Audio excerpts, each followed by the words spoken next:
Hey, good afternoon, everybody. Welcome to the Justice Revolution.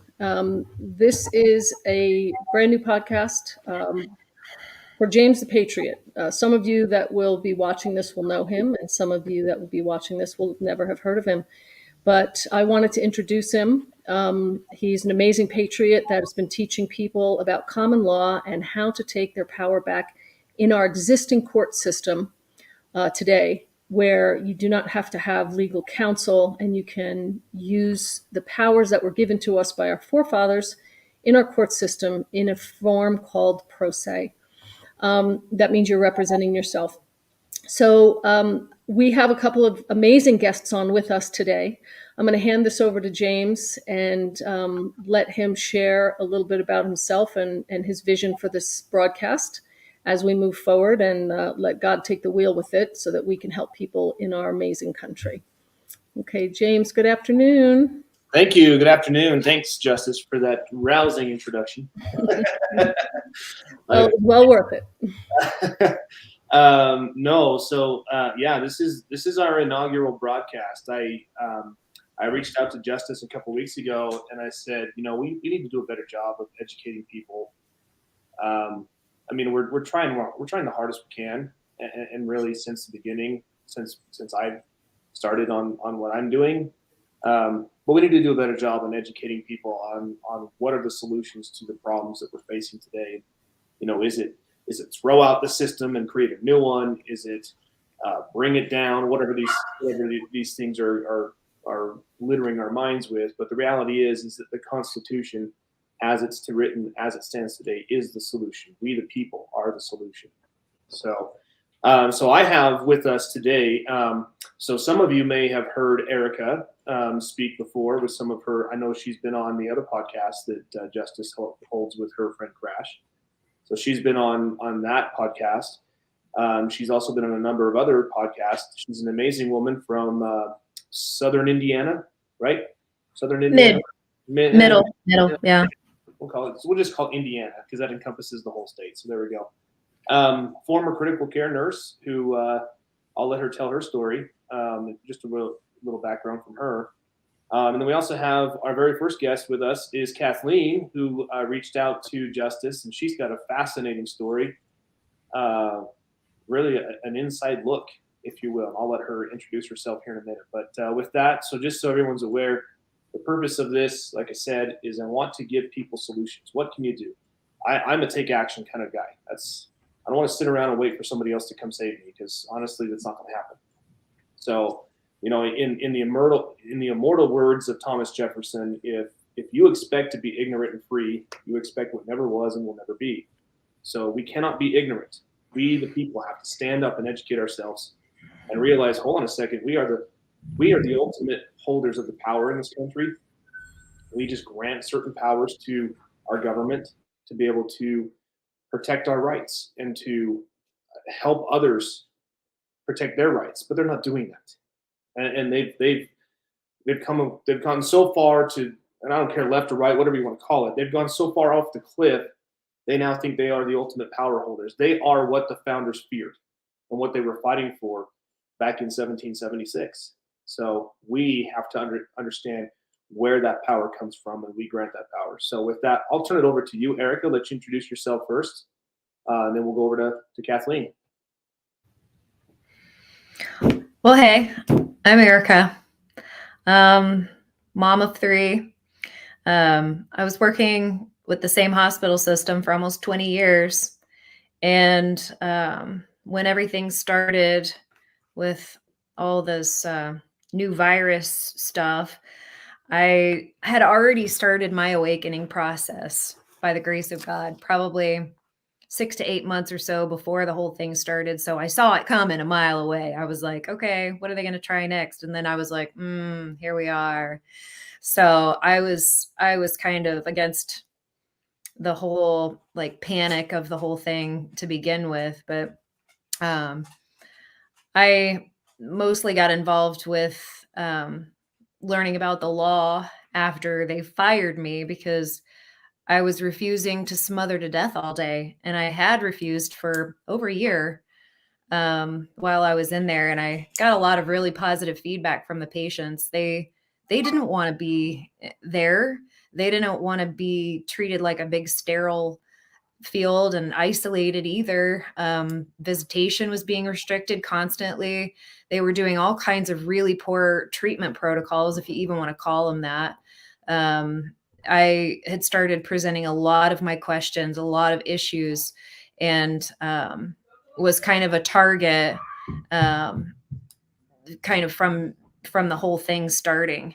And so finally, somebody raised a big enough stink of it.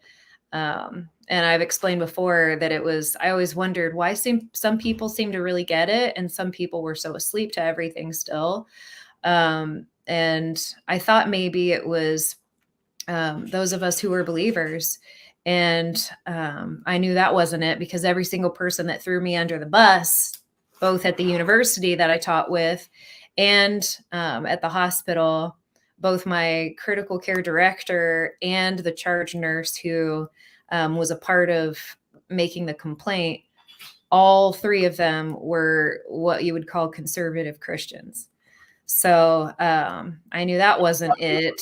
Let's just correct. You thought they were conservative Christians at the time. Well, yeah. And then I started to wonder, maybe it's for those of us who are awake. Like, I haven't really had much access to the media. I am not brainwashed at all. I haven't been MK Ultra or whatever, whatever seems to be going around these days. No one knows I'm doing a live podcast. I'm in the middle of yeah, he's making my dog bark too. Okay. Hang on just a second. Go ahead, Kathleen. You want to do Kathleen's? You're good. Go ahead and put yourself on mute, Erica. Thanks. There we go. All right. My dogs are outside. Because you have dogs too, right, Kathleen? Rio, shut up. No, mine are outside. But hi, I'm Kathleen, and I'm a mom of two, and it's I work for a company that's been in the news a lot the last couple of years, globally in the news. So we won't say the name, but they make something that a lot of people have been talking about, and a lot of things have been pushed. What letter does it start with? It starts with a P. Mm-hmm. If that helps. Mm-hmm. And so prior to going to this company, I worked for another company in drug discovery. And what drug discovery is, it's when you take an actual drug and you do the discovery work on it, and you go through the 4 phases that actually get it to market. And so I worked directly with scientists, at one particular scientist that had taken a drug all the way to market, and learned the importance of it. And a lot of drugs get kicked back and everything. So going into that, God has his way of, he got me that job in drug discovery. I had I'd been in manufacturing, so I understand the whole manufacturing aspect of supply and demand, and how hard it could be to get these shots or the components of the ingredients and everything. So I'd been in manufacturing. That job fell into my lap. Then all of a sudden, out of the blue, I got a job in drug discovery. And then I was there, and out of the blue, I get an offer to interview for the company that I just mentioned. And I start there January of 2020. And so, interrupt real quick. So can I interrupt you real quick? I apologize. So one thing I wanted to, because you and I have spoken previously. We talked yesterday with Justice, had a good conversation, but Erika wasn't privy to that call. And I think, Erika, you're going to find something very interesting that Kathleen kind of stumbled upon that we can use as we're building your case. You're on mute, by the way, Erika, still. So if you're trying to talk, we can't hear you. So anyway. What's going on, because they had no idea I was doing this. I didn't know I was doing this. I was just, meeting with you guys, and now this is the time where everyone's coming home from school and dogs are barking, and yeah. So it's really fine. If you want to throw yourself on mute, and then when you have something you want to add in, go ahead and jump in if you can. So sorry, Kathleen, keep going. Yeah. Oh, that's okay. So I started working there, and then everything got shut down, and I started working from home. And finding information and things just didn't seem right. I know the importance of drug discovery. You don't skip the phases for a very, very important reason. And so the push for everything, just something wasn't right. Can And you then, explain what it was getting phases heated up. typically are? Sorry, not to cut you off. Can you explain what those phases typically are? A lot of people don't understand, what is drug discovery? What does that process look like? If a manufacturer wants to manufacture a drug, how many clinical trials phases does it need to go through before it gets to even the market, let alone a full approval? I can't remember, but the percent of a drug actually making it through phase 4 is very rare. And it takes a long time. And the reason why it takes a long time is because phase 2 and 3, which this one was combined 2 and 3, and I haven't personally heard of that, but I'm not, I do the contracts. I'm in contracts. And so I did work closely in the drug discovery with, you know, knowing the components of it. So phase 1, you go through and it often gets kicked back. You're testing it on different components. And then phase 2, they're going to start testing, and they don't test it on like if you're a scientist in this, I'm not the authority on the drugs discovery part, but so they're going to test it, and they're going to test it for different things. So like grapefruit, have you ever heard that like grapefruit you can't take with certain medicines? And the reason why is because grapefruit on certain medicines will delay the reaction. So then if you're taking it twice a day and it has to be certain hours apart, then it will make it kick in at that time. And so that could be bad on if you're taking heart medicine or something like that. And so there's different components. So depending on what somebody's medicine that they're on, this is extremely important. And also another thing that's important is the gender and the age group and different things, because your body is different. So drugs are going to affect you differently, especially one that's permanently kind of in you. Um, and so like for colds, that's how they find out it's in the drug discovery phase. Like, hey, you need to take this every 6 hours or every 8 hours. They test that, and they test that with blood samples and different types of samples and test tubes to see like how long it lasts, and then when it's wearing off. So that's part of the importance of that. And then when it gets to 2 and 3, a lot of things are kicked back. A lot of them are kicked back because they find out, oh, it's got this adverse reaction. Yeah. And so that's very key, because they can find out 6 months later, they can find out a year later, that they can find out 5 years later that the adverse reactions can be very serious. And that if you start taking a medicine or if you're on a certain medicine, so to put something out and have total disregard for the type of person, the age of the person, the race of the person, and what medicines they are on was just blowing my mind. Yeah. It just didn't, I couldn't comprehend that. And so, Erika, you mentioned that the believers, I had friends that, they know the Bible better than me. I was raised Catholic. We did not like read the Bible like some religions and stuff. I know God and I have a relationship with God, and um, I'm about to tell you my coming to Jesus moment. But those are the people that were the hardest on me, that threw me under the bus, that said, just obey. Why do you have to be like this? What do you know? And put you down. So it was a lot of losing friends and everything to stand my ground on questioning. But when I was a little girl, James and Justice, I told you yesterday, when I was a little girl, my dad was a remarkable man. And we were at the zoo. I'll just tell you that story real quick if you want. Do you want me to tell that? Please do. It's a good story. It really helps to illustrate kind of where we are. So. Yeah, and it really, I think it is. So we were at the St. Louis Zoo, and at that time, it was a long time ago, the elephants area was very small, and the elephant had a chain on his leg, and he was just going back and forth. And my dad was this tall 6'3" man, big, and he was like very boisterous. And he's like, "Oh my God, look at that! Look at that! Isn't that incredible?" And I'm a little girl going, "I don't see what's so incredible." And he was like, "That elephant has the power to take down a tree. But because he feels that tug, it has put limitations on his mind. And my dad turned around and looked at me and pointed his finger and said, "Don't let anyone ever put a chain on your mind." Yeah. And then growing up, he always told me to question authority. I got kicked out of certain things for questioning people. And, so I've always had that. And another thing my dad told me, and my dad passed away over 30 years ago, was that to not watch news and to not watch TV, because news was paid actors reading a script. My dad died over 30 years ago and told me that. So I don't watch news. It's made, I am in the legal field. It's made bosses upset and stuff. "I can't believe you don't watch the news. How do you know what's going on?" I'm like, I probably know more what's going on for reality. But so all of this coming together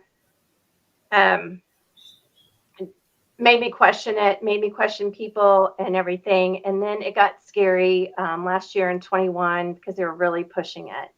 And at that time, I went from being a contractor for that company to being hired on. In 1 week. Real quick, Kathleen, real quick, can we just chime in here? So to go back to what you're saying, the whatever you want to call this thing, okay, that was in a phase 1 trial, and it was, instead of going through phases 2 and 3, they combined those two and then just said, well, we don't have time to go through this, let's just kick it out there. It's basically like, let's just put it out and just pray and hope it doesn't cause problems, basically. Is that what I'm getting? Well, that is my opinion from reading the documents that I have. I am not firsthand on that. I'm not the scientist. I'm not in that. So from the document that I read, it was released in February. It might have been February 28th, but it was February of 20. Did you say 2020? 2021. It was February of 21, okay, right? That it was released. Yeah, and that was the one, I believe. I have it. I can send that to you and share it to you. But in reading that, there was a lot of adverse reactions. Yeah, if I remember correctly, and this is just from me and my little old piece of the world here in Utah, it was advertised and available to first responders like folks like Erika, people that worked in the front line. It was available to them in December of 2020, if I remember. Is that right, Erika? You can nod your head yes or no. Does that sound about right? Maybe. And what was available? This thing. Oh. Because I don't think you were still working at the hospital at that time, but if I remember. Oh no, I had already started seeing adverse reactions. There was a day I had my entire patient load. Every single patient was an adverse reaction. And so, real quick, when did you leave the hospital? Was it 21? 21. Okay, so you were there. Yeah. So Yeah. So what we're talking about is when they rolled this thing out and said, "Hey, everybody, we have a solution for the problem we created." We'll talk about that another day. We have a solution, and it's this thing you just got to poke in your arm. Here you go. We're going to give this to first responders first. Yeah. And elderly people first because they're the most susceptible. If I remember serves, that was right around November, December of 2020. So Erika is Kathleen is saying she has a document from February of 21 that talks about all those adverse reactions that you saw firsthand as a critical care nurse. Unbelievable. So yeah, that's about the time I was already seeing them. I would say in the fall of 2020, I had already started seeing like crazy, like cardiac responses, blood clotting responses, new onset strokes, new onset liver clottings. One guy came in, his lips were the size of sausages. And every time I would say to the doctors, I'm like, these guys have had the injection. Don't you think you should report this? We're still gathering data. And they were like, oh, Erika, everybody thinks that it's a reaction. If they have a headache, they think it's a reaction. If they, they were trying to like minimize the information that I would share. No one ever filled out VAERS forms. they're too laborious. Like if you don't have a dedicated half an hour and full access to the chart to do it, it keeps closing on you and you have to just reopen it and start it over again. And no one has a dedicated 30 minutes in a critical care setting to sit down and fill out VAERS reports. Plus they're so brainwashed that they would never have even considered that was a reaction to that. Yeah, they were calling people who weren't getting the injections COVIDiots. Mm-hmm. But on the flip side of that, normally in drug discovery, when you're going to do a drug, you have to report everything. It's a headache, a rash, anything like that. It is considered, it has to be reported because you're in that phase. You're in that document I'm talking about. It said that, I can read it again, but they combined phase 2 and 3. And during that time, you would report a doctor, anybody, any person that took a phase 2 and 3 would report any action that they had. If it's a headache, anything, they would report that. And it wasn't being reported. And the doctors were, it does take a long time. Why? In a time when, systems are so easy to report, why does it take so much time? So things weren't adding up. And the manufacturing of things weren't adding up to me. How can you produce that many, all the components, all the different components that have to get together? We couldn't get toilet paper, but you could get all the components shipped all over the world. And then not only that, but the ingredients. And to produce and manufacture the amount that was produced and manufactured is in calculations mathematically impossible to do in that time from what I've read. Okay, so I don't have firsthand experience. We only have what we have available, and I was avidly researching things. So it just wasn't adding up to me. Well, I mean, the logical conclusion that one could take from that, in your experience, and also from what Erika has experienced, is that this drug, well, I don't even want to call it that. This, for lack of a better term, this drug was clearly being developed long before 2020. There's just no logical explanation for how you're able to produce as much as they did in the amount of time that they did, and to be able to ship it all around the world as quickly as they did. I mean, that's just logistically speaking. I used to work in logistics, and I know it's just, that's not possible.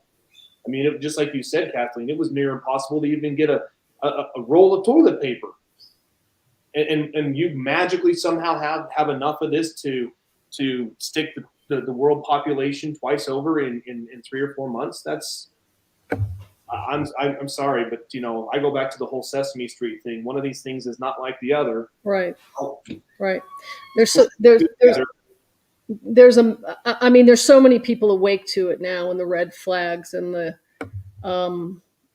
shenanigans, but the good news is that we are coming together like we are to provide remedy for ourselves and for others. And, I love what you do, James, and what you're doing, and look forward to being able to help these beautiful ladies share their stories more to the world. I mean, I have a story too. It's not this type of subject, but we're all under this oppression, and those watching, pray for us, pray for this broadcast, because what we really want to do is help folks get remedy to this and have revolution in our justice system. So yeah, with that, Kathleen, why don't we go back to you, and let's talk about where you are.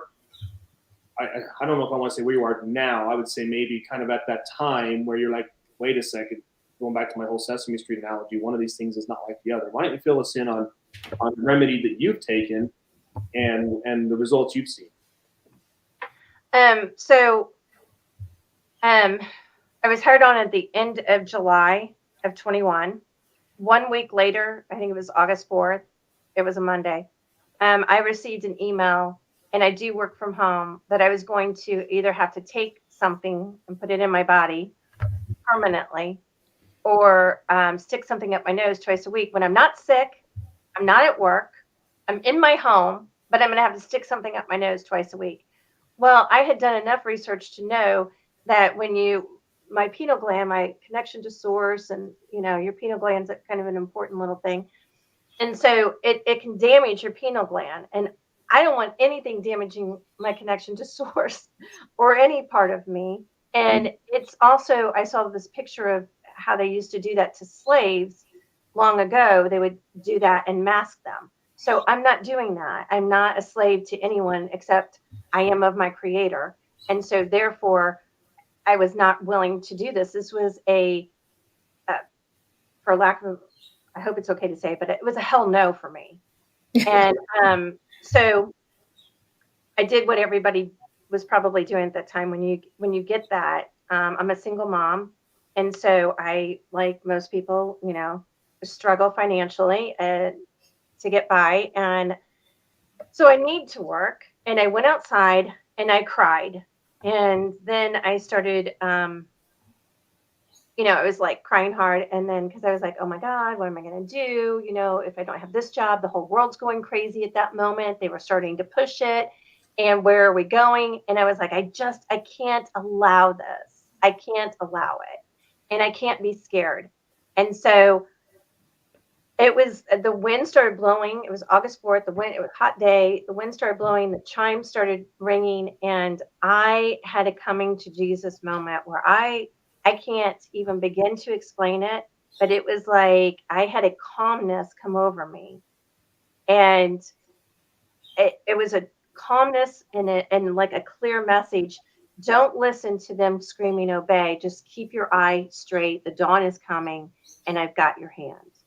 And I get goosebumps saying I know, you just gave me goosebumps.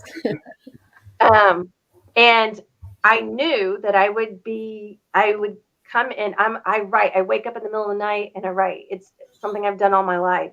And so I went in, and I'd been in legal, and I knew that there was a missing puzzle to legal. Something wasn't adding up. I had just started hearing about common law, and I just started like looking into it a little bit because I was like, oh, this makes sense. It's like the missing puzzle piece. So I went in and I started writing something, and I wrote a response. And I, at that time, mixed what we call maritime law and lawful, God's law, and a little bit. And I sent a response in for that. And then at the same time, it was like things started coming to me. It was like downloads started coming to me, and things pop up with AI or whatever. And a course called The Sovereign Way came in. It resonated with me. I started diving into that, and I was able to buy some time. They delayed the testing for 2 weeks. I was supposed to start like whatever that August. I don't know if it was August 16th, but I was supposed to start then. That was a Monday. They delayed it 2 weeks, so that allowed me some more time to take this class and learn. And why did they delay it? Didn't you say yesterday there's something that you wrote to them that you felt like? I wrote and sent my response, and in my response, I did mix it. So I said, it's a violation of Title VII. I mean, why everybody doesn't know that is beyond me, because I don't know. They're not all paralegals like you. But there's a whole lot of attorneys. Well, too many. And so it's a violation of Title VII. And I'm not an attorney. I'm not giving legal advice on this. It's a violation of HIPAA. It's a violation of health and privacy. And in Illinois, we have a discrimination, and I think most states do. It's a violation of your discrimination rights. So in my opinion. And so I wrote all that. Not only that, but they said they had a duty to my community to protect my community from me because I'm so freaking dangerous. Okay. And so I'm pretty dangerous. Just for record, you look like a very dangerous woman. I wouldn't want to be near you. I'm just saying. Yeah. So it's just a little background. Yesterday you said you were postgraduate paralegal and contract law. Mm-hmm. So full experience with this type of thing. So I just want to give you guys an idea that she knew what she was talking about. So anyway, and we have a template for you as you'll learn to move on for your jobs if anybody's in the same position. So. Yeah, I'm actually helping someone tomorrow too. Good. With it. So then the CDC, which everybody follows them. And so they have this document, it's like an 80-page document. And I read the entire document.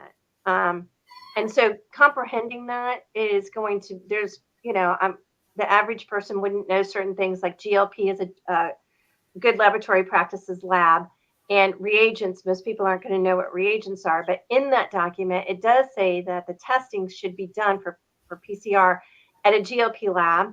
And GLP is, Walgreens isn't, the hospitals don't have GLP labs. It's a special, I don't know if it's a certification. I don't want to mess that up and someone say, oh, she was wrong. But anyway, specialty that you have to have, and none of them have that. And so then they wanted me to go to LabCorp, and they sent me this thing where I was going to have to sign up, and I was learning about the common law, and I didn't want to classify myself as an employee because that's more of a corporation of and which is another story. And James is aware of that, I'm sure. But so I called LabCorp and I said, hey, are you a GLP lab? And where are you getting these reagents? Because reagents are something that I negotiated in contracts. And I have literally negotiated with almost every big pharma company globally, personally, for the drug discovery part. And so reagents, if we were using reagents, we put a special clause in there that was negotiated because they're hard to get in normal times. So if we're not able to get it, it would delay the discovery part.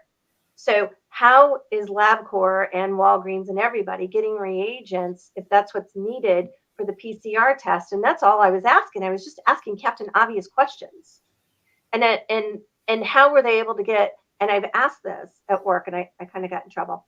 How are the PCR tests accurate, and are they double counting them? They're calling people up and they're getting false positives. How are they able to, like, if you test twice a week and you're positive and you keep testing, then are they taking those numbers out? Because I don't think they are, because the numbers weren't adding up. There was more people reporting with it than could be. It just, something wasn't adding up. So anyway, long story short, I did call LabCorp. They're not GLP. They didn't know what reagents were. Yeah. So that's a little bit of a problem. And so when I was asked, hey, we haven't seen you sign up for this. So then I sent what was called a notice of claim. And that was, it's written 100% common law. So it has different grammar. It's all lowercase, and it's to a woman or a man, from a woman or a man. And I stand as a woman of my creator. And so in my, the letter says that I am of my creator, which gives me rights, and no government, no fictitious role of a government or company or another man or woman has power over me. They don't have authority over me unless I consent to give them authority, and I do not. I consent to have my creator, God, be my only, and that's who made me. And so in my letter, I have to tell you, this was a complete download. What I wrote was coming to me, and then I said, in contract law, when someone gives you an offer, which is what was being offered to every single person, and most people wouldn't have known this, is it's an offer and everything's negotiable. So if you, James, if you offer me something, then I can counter offer. I can say, hey, yeah, that sounds good. However, I'm going to need this in order to make this an agreement. So it's a counter offer. A mandate is an offer. Okay? Yeah, what you're talking about, Kathleen, for future reference, is what's called a meeting of the minds. So, and let me just interject here real quick. I want to make a point that's very, very clear. Okay, I see in our chat somebody's like, oh no, Patriot mythology. Okay, hold on just real quick. We do not subscribe to Patriot mythology crap. Okay, let me make that very clear. Now, what Kathleen is talking about is not Patriot mythology. What she's talking about is asserting her authority as a woman of her creator. Every man or woman has that right and should do just that. Now, when you try to take that same approach into our courts, that's where you have the problem. And that's the distinction, people. You need to understand this. This is why I wanted to have this discussion, because it's important to know, and let me just back up real quick too. Our entire American system, our entire legal system is based on common law. Mm-hmm. Get that through your freaking heads. Yep. Common law, because common law is what the founders knew. This is what they knew. They knew, and just to make this even simpler, common law is common freaking sense. Yeah. I know that I shouldn't hurt my neighbor. I know that I shouldn't do anything that could hurt Justice Kathleen or Erika. I know that. I've been taught this since I was 4 years old. I was an idiot when I was 4 years old, and I still hurt my sisters, but you know what I mean. Okay? People, this is the point we're trying to make. This is not patriot mythology, and we do not subscribe to patriot mythology because it doesn't work when you put it in front of a court. But I think they muddied it because you are in common law. You are sovereign, and you are made and have your inalienable rights given to you by God. Okay, let me read something to you real quick, and then I'll get back to you, Kathleen. I was researching the other day Supreme Court cases. There was a decision issued in 2010. It's the Citizens United versus the Federal Election Commission. This was written by Justice Kennedy. Okay, he's not the most conservative justice on the court, but his opinion was agreed to by Chief Justice Roberts, which means nothing, but it was also agreed to by the late Antonin Scalia, as well as oh geez, I just lost his name. The other I can see his face. Oh, it's gonna drive me nuts. I'll figure it out here in a minute. Anyway, Clarence Thomas? No, not Clarence Thomas. Alito, Justice Alito. Justice Alito, okay? What they said in this decision was basically the argument was that Congress could do what they want and they could write laws as they saw fit. But these people are like, no, hold on a second. Congress doesn't get their power because they're Congress. They get their power from us, and it's enumerated powers. They're listed what they can and cannot do. This is something else you guys need to understand and why I wanted to do this broadcast.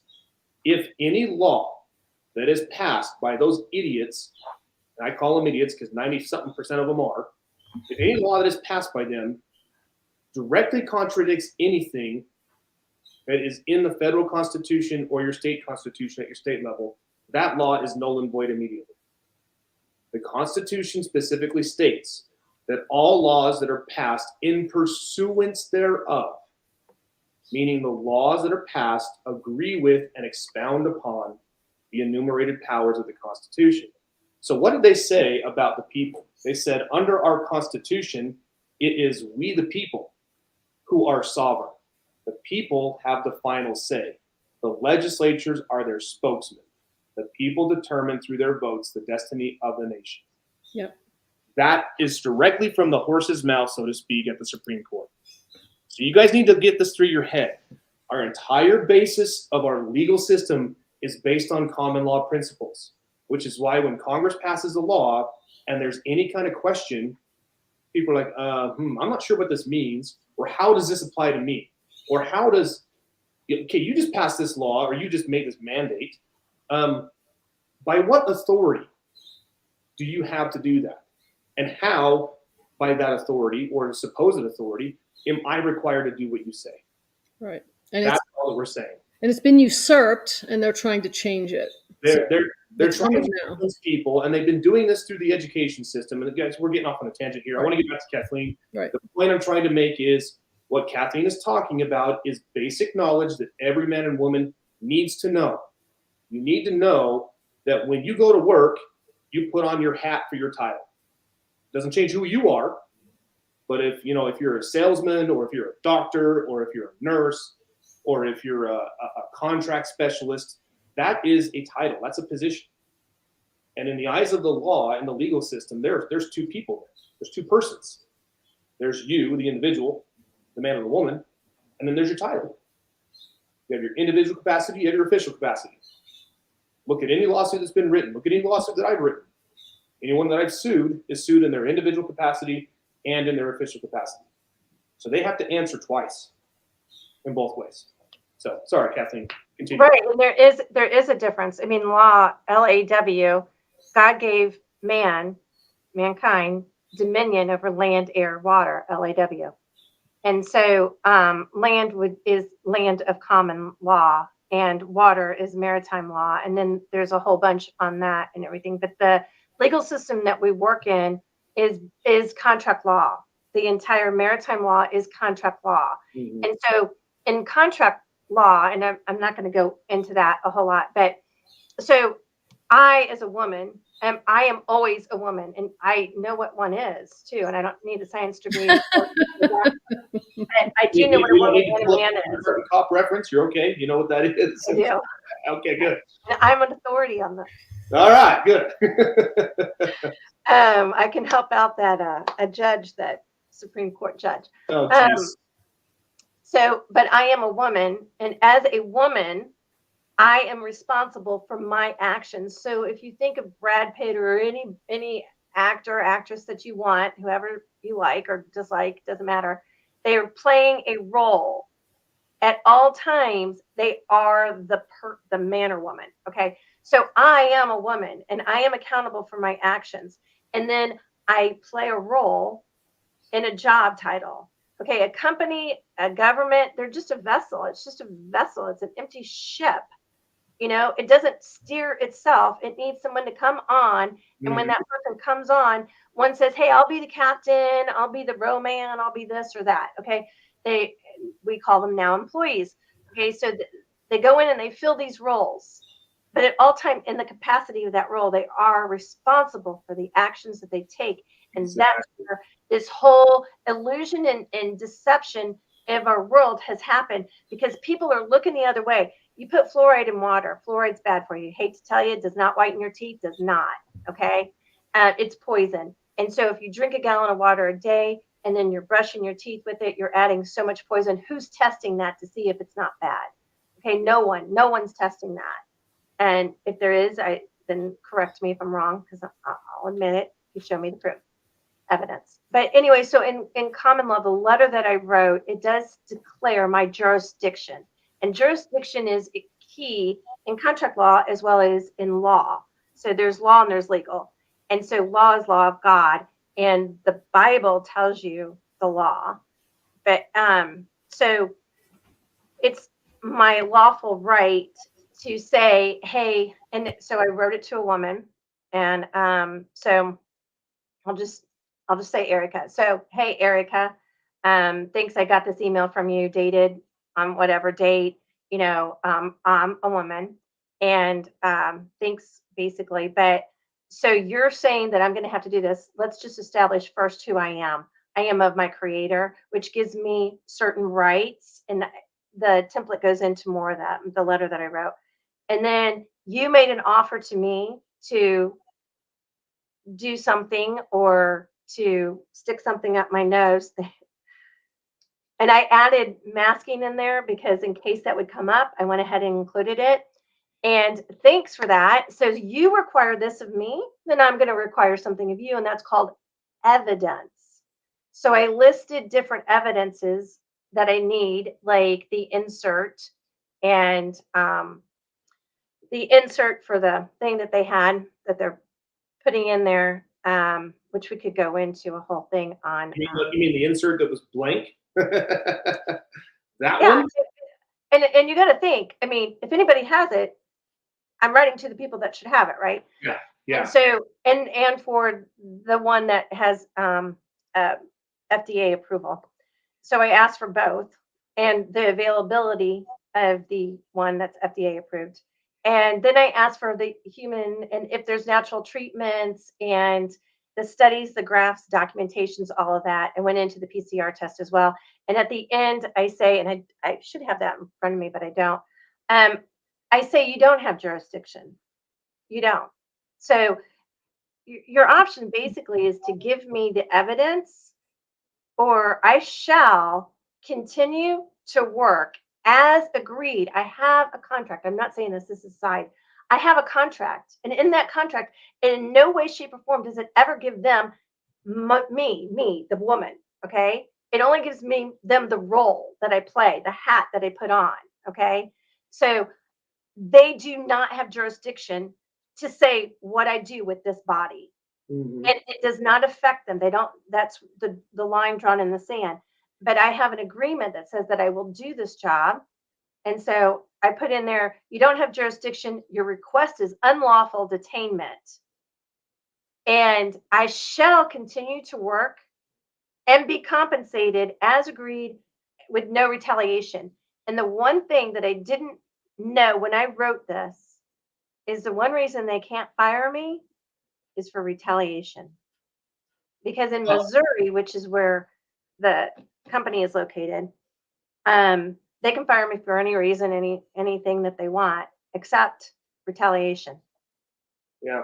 That was just, I mean, it was just, I don't even know, it just came to me.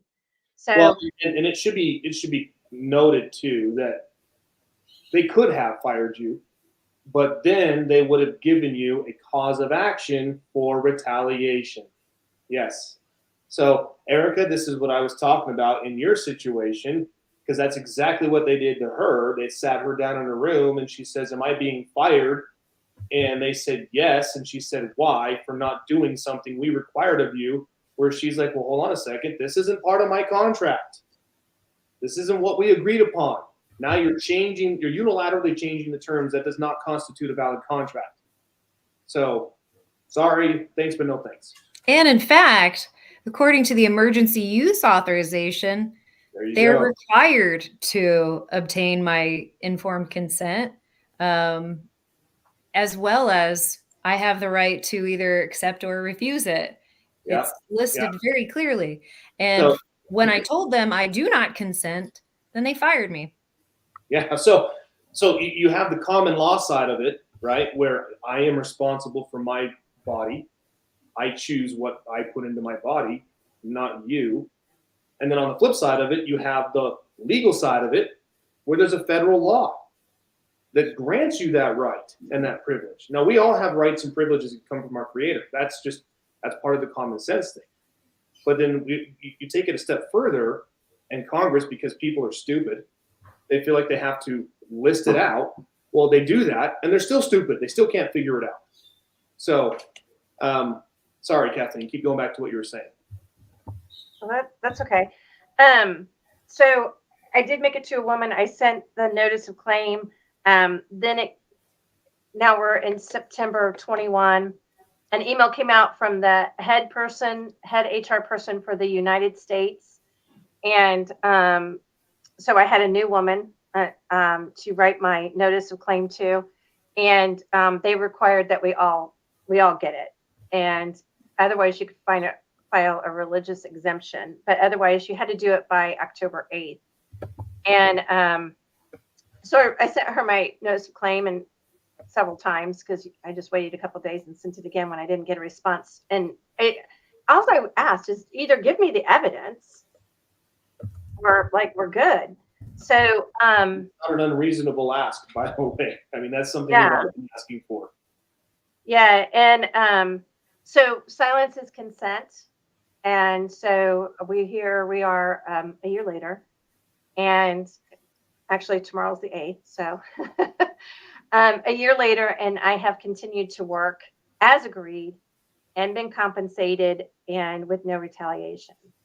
That's awesome. It's And fantastic. then I went on and I've helped other people with this letter, but it is a different letter because it doesn't cross the lines of the maritime. It is strictly common law based. And when they did, I just want to add that when they did ask me to fill out a religious exemption, I just attached my notice of claim to the two people. And I said, here's your notice of claim. And another important thing that I did put in that letter is because what we're doing is we're having a conversation to help people wake up. And so it's about compassion in your heart and love for all, because we don't know why they believe certain things. If they're glued in front of the TV, we kind of know that they've been programmed, right? And then their indoctrination of the schools and the medical schools and everything. There's been so much of this brainwashing to think a certain way so my letter asks, I ask you, Erika, I'm just asking you, is your intent to trespass? Now, if you think about the Lord's Prayer, trespass. So is your intent to trespass on property of I by way of harm, loss, theft, murder, extortion? And that was a key component in there because you want to say, is that your intention? And I was ready to take them to court and common law of I because I know that it's a vibration frequency and I wanted it felt because I felt like this would go if it goes to an attorney that's like a newbie, they probably would try to have responded, but maybe they shared it with somebody. I felt like I don't care who it went to, if the highest of the highest of whatever caliber it had to go to, I would take these two women to court because I stood so firm in that I am of my creator. And that's so true. And let me just expound on that for everybody, what this means. So Kathleen has been fortunate. She hasn't had to go to that step yet. Let's hopefully she doesn't. But let's just play devil's advocate for a minute and just presume that she does. So now she's got to initiate court action. So when she initiates court action, these women are going to be, so the style, just so everyone's aware, the action is going to be titled Kathleen and her last name. That's it. I'm here to tell you, it doesn't matter if it's all caps, uppercase, lowercase, it doesn't matter.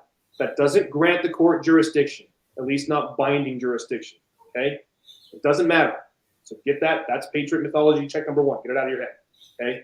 Number two, when they are sued in two capacities. I've mentioned this before, in their individual capacity and in their official capacity. So these women that she's suing, so one of them was the HR director, correct, Kathleen? All right, so let's just say her name is Joanna.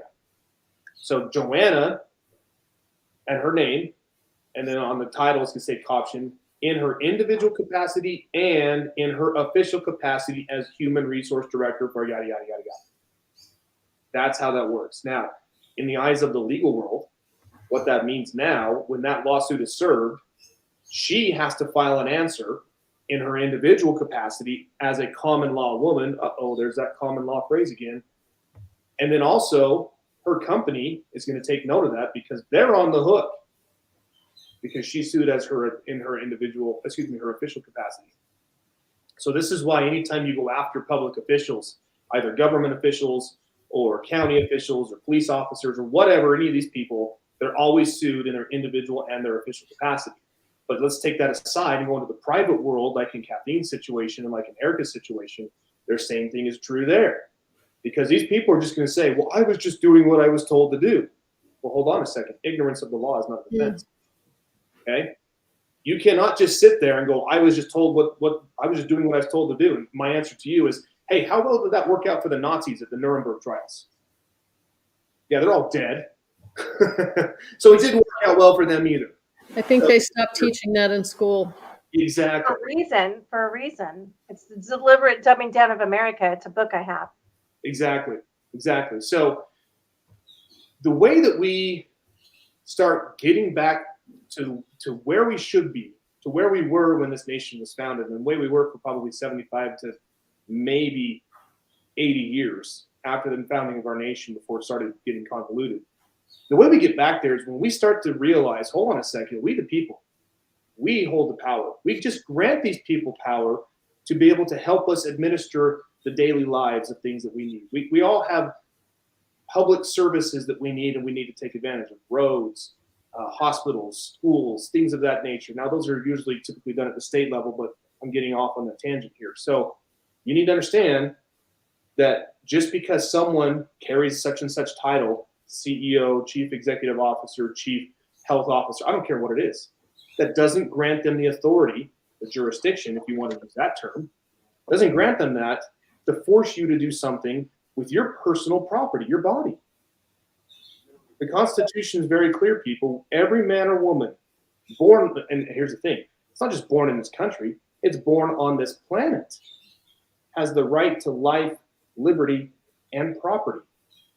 And you cannot be denied any one of those three things without due process of law, meaning you have to be given your day in court. You have to be able to tell your side of the story, present evidence in your favor, present witnesses to support your favor, and let a jury of your peers decide.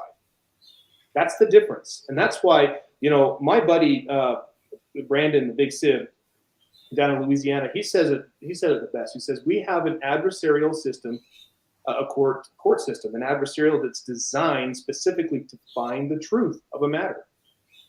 But we have gotten so convoluted and it's been so watered down by my best friends, liars, right? Attorneys. By the bar system. Yeah. The bar has taken it over. They've realized, hey, this is a cash cow. We can force the people on both sides of the table to be members of our association. Oh, and for good measure, we're going to make them one on the other side of the bench be a member as well. So now we can make money, win, lose, or draw. Now tell me, how is any man or woman supposed to get justice in a system like that? The short answer is you're not, and you're not going to. Because when we step up to the plate, I'm making a baseball reference here, but when we step up to the plate, we know the truth because we're speaking from personal experience. Nothing is more powerful than a testimony from someone who is a first-hand personal experience and who is one of the named plaintiffs in the suit. So, Kathleen, thank you so much for sharing. Anything else you want to add before we wrap things up here? Can I ask her a quick question? Yeah, go ahead. So, can you explain why filling out a religious exemption would be a trick? Oh, great question. I was going to say that. Yes, please do. Yeah, thanks for asking that, because that's what I'm helping someone with tomorrow. And I do help people. It's crazy that they still have to do that. There's two things I want to add before I answer that, because I don't want to forget. Yeah, go I ahead. just want everybody to know, because a lot of people don't know, that in Illinois, we had an attorney take our governor to court on the mask mandate for children. And in February, I do need to get that. I forgot to get that to you, James. Yeah. Don't forget. Our governor of Illinois was ruled by a judge as evil and illegal on the mask mandate. And I'm going to repeat that: evil and illegal on the mask mandate. The governor took it to the appellate court and to the Supreme Court, and it held. That's awesome. Woo! Yeah, so how many of us have heard about that? Here's the thing. I feel like I'm pretty well versed in cases. They're going, I didn't even know that. I heard that yesterday. Yeah, yesterday was the first time I heard about that, and it's absolutely true. Because again, people go back to the basics. We have a 3-system branch of government: executive, judicial, and legislative. Which branch has the law-making authority? It's not the first two. It's the legislative. So Mr. Governor, I don't remember what his name is. I don't even care. So if he decides he wants to rule by fiat, well, that's a violation of the separations of powers, bud. You do not have the authority to do so. And I love that judge's opinion. Evil and, what did you say? Evil and illegal. Evil and illegal. Mm-hmm. Love it. Love it. Sorry, go back and so let's talk about the religious exemption. Why? So Kathleen, if my work comes to me and says, hey, you're going to be required to do this if you want to remain employed, your only other option is to fill out a religious exemption. Why shouldn't I do that? Okay. Very good question. And again, I'm not giving legal advice, but so is my inner standing that it would, when you fill out that form, there's multiple things to the form, but when you fill out that form, you are giving consent to waive your rights to Title VII of the Federal Code. You're giving your consent to waive your rights to HIPAA, and you're giving consent to waive your rights to health and privacy, among anything else. Okay, so it's just my opinion. So when you fill it out, it's a form, it's a contract, and contracts are negotiable. Yep. Okay? And so every contract is negotiable. So if they say you can't change our form, I took every single PDF that they gave me, turned it to Word, and changed it. Okay. And I do it for other people because I don't put myself as an employee. I put myself as a woman, and I don't sign as a corporation. I sign myself as a woman because I'm establishing just that's who I am establishing. I am of my creator. And that is who I'm establishing. And so I'm not going to consent to waive to any of that. And so if you're going to answer any of the questions, it doesn't matter. Mine was like, I don't know, about 9 pages. You put, my dad taught me this. When someone asks you a question, ask them a question back. Right. Answer So the if they ask you a question, guess what? Who are they to ask you? Are they your creator? They're giving you money. What are you giving them? You're giving them your life force energy. They're not just like, oh, hail Lord, you're giving me a job. There's tons of jobs out there. Okay. They need us. you can't have a business without people Yeah. to run it. Okay. And so who is they? Remember, it's a company is soulless. It doesn't have a soul. It's just a ship sitting there until some man or woman gets on there. So a man or woman is telling you to do that. And then we're all equal. Yep. We're all equal. And that's a I whole don't care nother, what title you have. If you're president of whatever, be it a country or a company, you're not superior to I. You're equal to I. So let's sit down at the table and talk. So I ask on every question, is it your intent to trespass on property of I by way of harm, loss, theft, extortion, murder? Just ask it every single time. They're asking to judge you. You are saying that you give them consent to stand. You're going to stand under them. To understand, and I wish everybody knew this, to understand means you consent to stand under someone and to allow them to judge you. If a judge says to you, do you understand? No, I do not stand under you, judge, because you're my equal, because you put your pants on the same way I do, theoretically. And so I do not understand. I don't stand under anyone. I might comprehend something, but I do not stand under anyone. And so that's why the religious exemption, you're consenting to give up your rights under law, and you're consenting to have someone's opinion. And so they can come back a year later, they can come back at any time and say, well, it's our opinion now that we're not going to accept these. And I've had that happen to some of the people that went ahead and filled out some of it. And they said, no, we're not going to grant these anymore. And that started like in January when the big push for whatever came out of 2022.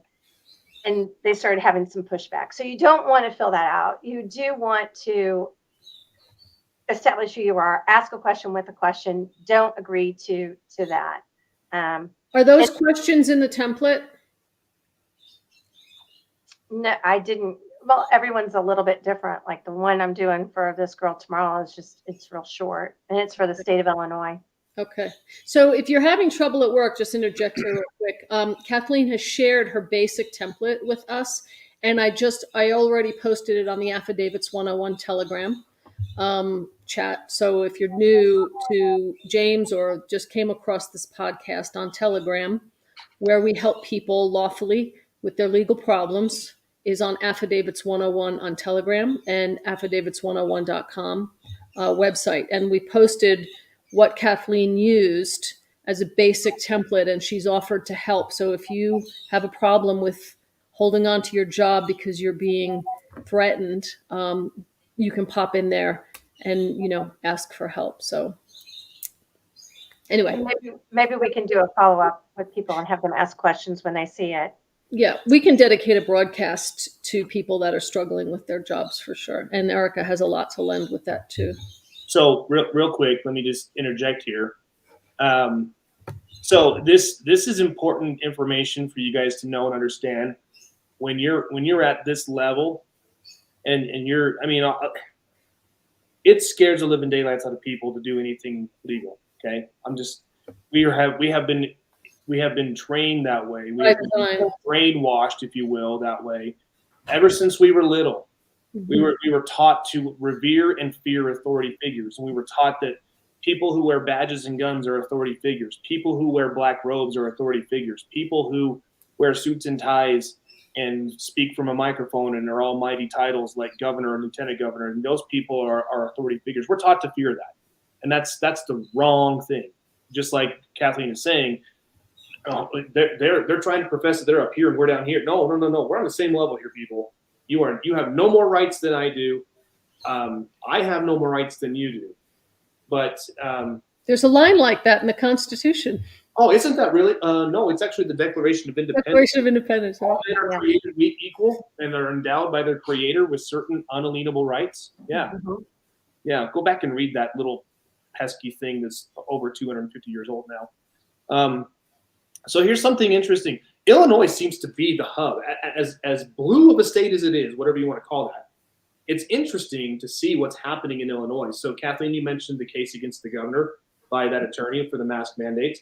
Well, there was another interesting case that came out a little while ago, and I shared this with Erika because we're working on a lawsuit for her. there was a class action lawsuit of individuals who, for lack of a better term, didn't have the knowledge or the understanding that they didn't have to sign up to do the religious exemption. They did it anyway, and then their company came back to them, just like you said, and said, oh, never mind, we're not accepting this. So you're going to have to get this or you're not going to work here. Well, these people, I don't know who they are because their names are hidden. They took issue with that, as they should, and they found some attorney somewhere who actually has a brain in his head, and they filed a class action lawsuit against North Shore University Health System. You familiar with that institution, Kathleen? Is that in Illinois? It is. Okay, and I think it's the same attorney. Yep, it might be the same. For Attorney General now in Illinois. Let me see who the attorney is that wrote That's exciting. the attorney. Tom DeVore? Let me find it. I'm sorry, I'm on all the verification pages. I'm looking here. No, this was. I thought that was one of the Liberty Council. It is the Liberty Council. Yeah, you're Yeah. correct. It's Soren Lehu, Horatio Mihet. I mean, some of these names are hard to, but it's under the Liberty Council. You're correct. Anyway, the interesting thing is these people went and they sued under the administrative law side of things, and they still won. They actually, when I say they won, they settled this case. What did I tell you it was, Erika? Something 18 something. It was like 18.5 million. I didn't like how they did it. I told you how I felt about it. Yeah. They all but just was like, oh, please. Yeah. Yeah. It wasn't my style at all. That's for Yeah. sure. Well, and when you read this, you're like, okay, I don't agree with this, and I don't agree with this either. I mean, again, they came from the perspective of, well, they have the authority to do this, but then they reneged on this. The whole time they were acknowledging that someone had the authority to, well, we're willing to observe all the other things. We're willing to do your social distancing. We're willing to wear your masks. We're willing to do all these other things. We just object to the religious. And then they spent like 5 pages talking about specific religious things. But yeah, I didn't even know, Kathleen, anything that you were saying initially when they told me that I had to fill out a religious exemption. I didn't know anything about the laws of what you were saying, if what it voids and stuff like that. I'm learning that stuff now and have been over the last year. But in my spirit immediately erupted and was like, what on earth? I have to ask for permission to not poison myself? I have to ask for permission to breathe clean, unfiltered air? It made no sense to my spirit. Like that's the common law sense of it for me. I was just like, I'm not going to ask for permission from anybody for that. And I've been that way since I was born, though. So I think we all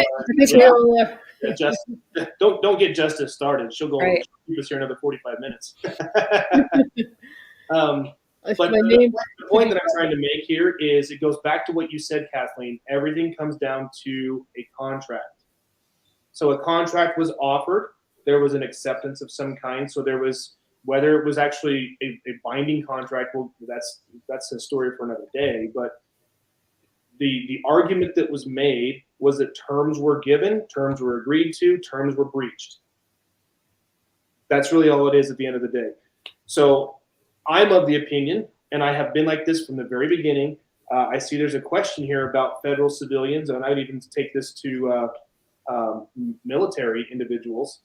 Where I live here in Utah, there's a large Air Force base, and it's a massive boost to our local economy. So there's a lot of people that live within a close vicinity of me that work up there, and they rely on their living for their income. And we've had meetings here locally where people were very concerned about this, and they said, "Well, what if I just do the religious exemption?" And I kept trying to tell them, like, guys, listen, that might look to you, that might be the easy way out in your mind right now, but that is not the solution. It's not. I can guarantee you, because if they are offering this as the way out, they're going to change those terms on you at some point in time or another. Just count on it. You have to get back to the point of going, hold on a second. Like Kathleen has said, I am of my creator. You are an equal to me. You cannot force me to do something that I can't force you to do. One of my mentors, We've talked about him before, Justice. I've even had him on the show before, Alphonse. Yeah. He talks about how his mentor told him, listen, this is very simple, guys. If I can't force you to do something, you can't force me to do it. It's very simple. So at the end of the day, if I can't knock on Kathleen's door and say, hey, Kathleen, I'm here to inject something into your body, she's going to be like, hold on a second, let me go get my 45 and we'll have a good conversation. Right? That's a different story. And I'm not talking about the record player 45, folks. I'm talking about 9mm. So it's that simple. Now, James. I know. I'm sorry. I sometimes get on a bit of a tangent here. So the point I'm trying to make, though, guys, is that at the end of the day, you just need to sit back and go, what's most important in my life right now? Do I need this job? No. Kathleen just said, it might seem scary. The fear of the unknown makes us do some silly things. We as human beings have this innate fear of, well, what comes next? Right. The unknown. I don't know what's going to happen. So if I lose my job, oh, the world's going to fall on my head. I've lost jobs before. The world hasn't fallen on my head. Right. God has blessed me. I have a beautiful family. I have a beautiful wife who loves me to death, and even in all my craziness. We've had our ups and downs, but the world has never fallen apart. So if it might seem like the world is going to end tomorrow, it's not. Well, I better back that up. I can't say it. Anything's possible. You never know. People. You never know. But you get the point I'm trying to make. It is not the end of your world if you don't fill out an exemption form. You need. And in fact, if I could just throw this in, Go ahead. I lost absolutely everything. I had a 20-year career. I'm a single mom too, Kathleen. You are my soul twin. We share the same spirit, and our processes were kind of the same too, how it happened. I didn't have prior law knowledge like you did, but I'm sure learning it. And my entire career has taken a total, it's like that was the event. I had to lose everything. I had to lose all of my friends. I had to have family turn against me. I had to be kicked out of the Western health medicine system. But now I'm discovering how the body actually works, how the body actually gets sick, what actually heals you. And that has been part of my journey in losing absolutely everything. But still, there was a damage that occurred to me because of it. Like they robbed me of my livelihood because I was standing up for what was right and good and true, which is what they had appreciated about me for 20 years. And all of a sudden they didn't. So I'm going to put a link to our interview for those of you watching, because we could have another broadcast with Erika and her legal story too. She dove in headfirst and has done amazing. But I'm going to put a link in the chat to the interview because you should hear her story. It's pretty amazing. Sorry to interrupt. I just want people to see that and know more about your story. That's great. Well, we're wrapping up just a little longer than an hour, so we've gone a little longer than we wanted to, but we wanted to be able to bring these women on, hear their stories, give anybody who's watching this or listening this hope that it's not lost. We're here to help you now, and I need to make this. I need to apologize to everyone listening because I do the best that I can. I get a lot of people reaching out to me on Telegram, sending me their situations, asking me what I would do if I were in their situation, and I do the best that I can. To be honest with you, I can't. I'm only one man. I've got my wife, I've got my family, I've got my day job that I do, and I've got this. My passion now is as Justice will tell you, is this. And Erika is even more so because she and I have been trying to get her lawsuit written and out the door for I don't know how long now, and we still haven't. So, and I keep apologizing to her because I'm like, every time I think I'm going to have time, something pops up from one of the cases I'm litigating. So just know we are here to help, and we will do the best we can. Some people take it with a grain of salt. Some of the answers you might get from people in our Telegram groups. Some are a little more brash, and they're just like, I've had it up to here with the patriot mythology nonsense. So Others, like myself, are a little more reserved, and you're just like, hey guys, listen, that's not how it works when you step into a court of law. You just need to understand that. Yeah. It works at that point. Outside the court of law, it's anybody's game. So, So let me just interject there real quick, Yeah. James, because going back to everything that we all hold dear, which is, God and Jesus, which people have turned their back on God, which is why our world is in this situation. The most important thing to remember is that we are brothers and sisters on this planet. And some of us are tired. Some of us have been fighting this. Some people woke up 10 years ago. Some people woke up COVID was my big eye. I've been awake my whole life, but COVID was the like, wait a minute, this isn't right. And some people are just waking up. So for those of you that are just waking up, if somebody answers you brashly, try to take a deep breath and just know there's some tired people out there. And it's not a personal thing. I'm just going to apologize for the brothers and sister patriots on the planet. There's a lot of tired folks, and there's a lot of warfare, misinformation warfare that's done on purpose. And it's meant to dilute the common law movement or the patriot movement or the legal movement or the medical movement and the nutritional movement. It's all meant to make disinformation so that you really don't know the truth. So try to have empathy with all people, those of us that are sharing information, because you always have to remember today is the day that someone woke up and they don't know anything, and try, those of you that are waking up, to remember there's a lot of tired folks out there that we get frustrated with disinformation agents also, and people that are, trying to hurt truth and freedom. So there's a little bit of, like James said, brashness out there, but I just want to say, pray for one another. That's what is healing our world, is that people are turning back to God. They're turning back to the love for one another and letting go of consumerism and, having to be 100 likes, and people don't care anymore. So many people don't care anymore about gaining a following. So be careful about those that really do. See where their motives are first. But I just wanted to say that because I always want to apologize when someone's, snippy or brash, because it comes from fatigue.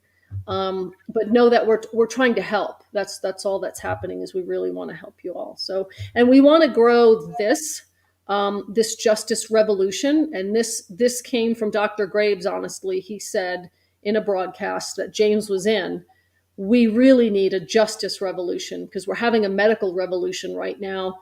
And what people are struggling with is their sovereignty, that they're being taken advantage of and stepped on. And we really do need a justice revolution. So we're going to continue to add people to the team. If somebody wants to help write contracts, contract law, or help people through these desperate situations, send them our way. Let's build a team across this country and around the globe that can help one another, and really truly get our rights back and know what the truth is in these justice systems that are taking advantage of us anyway. That's a good point. And I'll just add to that real quick. Abraham Lincoln said a number of things that are really profound, but one of the profound statements he made is he says, America as it exists is too strong to fall to an invasion from an outside force. The people would band together and they would protect the nation. And I would even believe that that's still true today. So the people who want, the evil people in this world who want to bring down what America is and what it stands for, and the beacon of freedom and liberty that it is, they know this, and they know the only way to destroy America is to destroy it from within. So if there's agitators, just be smart enough, be humble enough to realize, okay, hold on a second. Let me just step back and think that this might be an agitator who's here to try and get us to bicker amongst ourselves. Yes. Because we have a slight difference of opinion. Differences of opinion happen all the time, and it's okay, people. It's okay to have a difference of opinion. What I believe might not be what Justice believes, or what Kathleen believes, or what Erika believes. They might have different thoughts or different ideas for how they want to approach a situation. I'm coming from my personal experiences, but I'm smart enough to know I don't know it all. that's why I have a beautiful woman on my side, because she keeps me grounded. She's the one that made me who I am. My mom made me what I was until I was able to find her. When I found her, she took what I was capable of, and she just helped me propel. So I am where I am today because of beautiful women in my life, my wife especially, you women that I'm talking to today, and everybody else that we talk to. So don't ever set aside what somebody tells you because it differs with your opinion. That's okay. It is okay to have a difference of opinion. So Right. United we stand, divided we fall. We have to be mature about it. Be mature. And the news, just turn it off because they're the ones that are fostering this hatred. Well, one of the podcasts that I love to listen to is one that I recommend everybody listen to. I think I may have hooked you on it, Erika. It's And We Know. Oh yeah. Put on by LT. Mm-hmm. He says, turn off the television, the tell-lie vision. Right. The tell-lie vision. So I don't even watch it anymore. And if I'm at the gym and I see, because oftentimes they leave the TV on and it's on one of those stations, I just go turn it off. It's just a distraction. Yeah. Even if it's like Sports Center or something on there, which I might be interested in, I still turn it off. It's a distraction because they're always interjecting their little political jabs into things too. So let's wrap this up, guys. This has been a great conversation. So a couple of things I'll leave you all with. Brandon mentions the Federalist Papers. Those are great papers to read. Madison, Hamilton, Jefferson contributed to those. You got the book right there. Look at that. Mm-hmm. Okay. And there's another podcast, Bards FM. Probably well over a year ago. You'll have to search for it, but he did a weekly reading of every paper. So if you want to listen to it in your car, there's a great resource too. So that's good information. I also turned Erika onto something else that I found that really blew my mind a little bit too. It's an organization up in Wisconsin called the John Birch Society. These people teach on the Constitution. They talk about how the Constitution is the solution. There's a 6-part lecture series. They're about an hour and a half each. Very good. It goes from the very beginning, from where we are now to how we can get back there, what we can do to hold our quote unquote elected leaders accountable. Mm-hmm. But they give you solutions. They give you, what can you do to make an impact in your community? What can you do to make an impact in the elections coming up and things of that nature? So just some good things to look out to. And I don't know if you have any homeschooling parents watching this too. I am using that curriculum with the John Birch Society with my 13-year-old, and he fully understands it. It's so well done and it's so foundational, but having spent my whole life never being taught any of this stuff, I feel like I'm the 13-year-old learning this stuff too. And it just falls on my ears. Like it just resonates at a level of truth and easy to understand. Well, that's how we get back, right? Is we need to teach our children and we need to teach ourselves what rights do we have? Right. Where do they come from? How do we ensure that these rights are guaranteed and secured and followed? And that's been the problem is we have been not taught any of that stuff. We've been taught stuff that's just really just flawed. So, Kathleen, I want to let you have the last word. I know you've got you're willing to help people, and I'm just going to warn you might get bombarded, and I apologize. I noticed you got a Telegram channel put up. Do you want this is totally up to you. You want to be able to give information out to people, or? Yeah, my Telegram channel is the Game of Life 101 or Game of Life 101.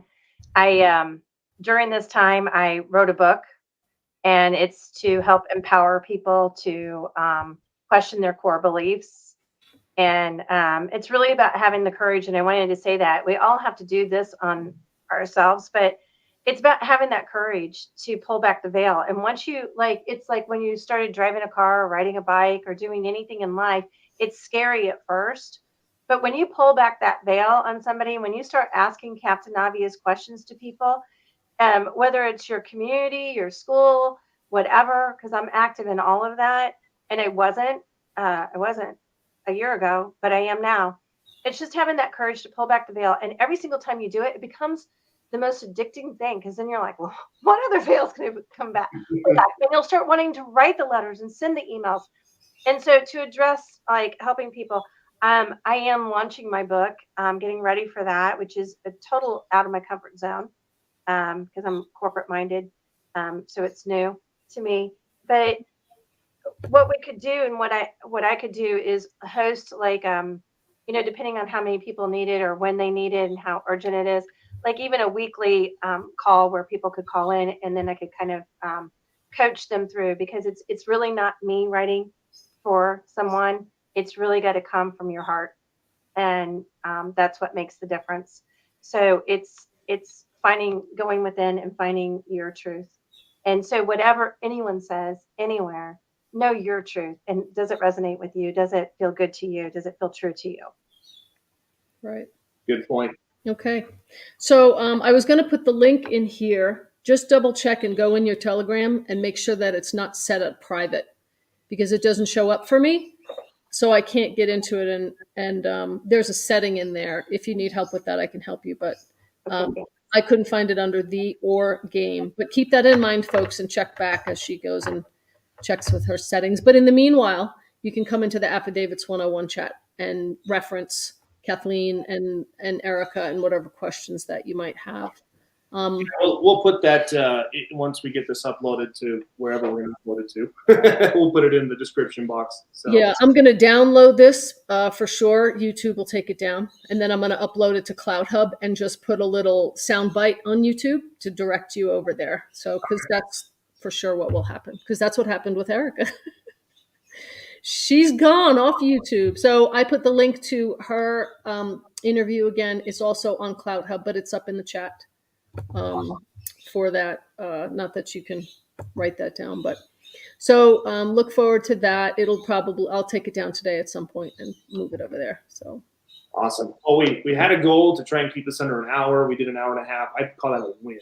Okay, that's okay. It's the inaugural discussion, so we'll have more and try to do education and whatever we can do to give people empowerment as they move forward. Because like me, like Erika's got a brain, she dove right into that law and she got it.